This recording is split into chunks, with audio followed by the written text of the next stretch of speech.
আসসালামু আলাইকুম ভিউয়ার্স। এই যে দেখেন প্রখর রৌদ্রের মধ্যে গ্রামগঞ্জের মানুষ কিভাবে পরিশ্রম করে একজন কৃষক, আমি একটু দেখাই আপনাদের, ওনার সাথে একটু কথা বলি। আসসালামু আলাইকুম। ওয়ালাইকুম সালাম। কেমন আছেন? আছে ভালোই। ভালো আছেন? কি আস্তে কথা বলেন, কি শরীর ক্লান্ত? না না না, রোয়া লাগাইতেছি তো। রোয়া লাগাইতেছেন? হ্যাঁ এই রৌদ্রের মধ্যে রোয়া লাগাইতেছেন? হ্যাঁ, কোন সময় আসছেন? এই সকাল 6টা।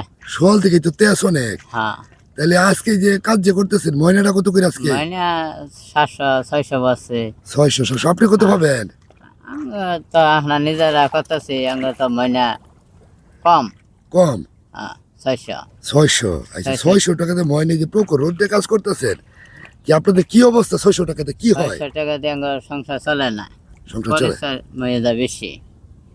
পরিশ্রম বেশি হয়ে যায়, হ্যাঁ। ক্লান্ত হয়ে যান। হ্যাঁ আচ্ছা, এই যে সকাল সন্ধ্যা থেকে সন্ধ্যা 6টাতে কাজ করেন, হ্যাঁ, 600 টাকা ময়না। 600 টাকা আচ্ছা, এই আসলে অন্য কোথাও যদি কাজ করেন তাহলে কিছু বেশি পয়লা পাবেন না? আছে বেশি। অন্য 700। অন্য কাজ, অন্য জায়গায় কাজ করলে অন্যান্য কাজ করে 700 এর বেশি নেই। 700 বেশি নেই। 700 বেশি নেই। বুঝতে পারছি। এর মধ্যে আসলে একটা গ্রামের মানুষ কত পরিশ্রম করে কঠোরভাবে, এই যে দেখছেন, এটা হলো গ্রামের রে ভাই, মানে গ্রামের কৃষক যাকে বলে, দিনমজুর, এরা এই যে খেটে খাওয়া মানুষ, দেখছেন। আচ্ছা ভাই, 600 টাকা যদি বাজার করেন আপনার কি হয়? সংসার চলে? 500-600 টাকা বাজারে লয়ে গেলে কিছুই হয় না, বাজার কিছুই হয় না। কিছু হয় না। না, এত পরিশ্রম করে, দেখছেন কত পরিশ্রম করে। 2-3টা সদাই কিনলে মনে করেন 500-600 টাকা শেষ হয়ে যায়। শেষ। কিছুই হয় ওনারা আসলে কথাও বলতে পারে না, কষ্ট, এত কষ্ট এই রোদটার মধ্যে।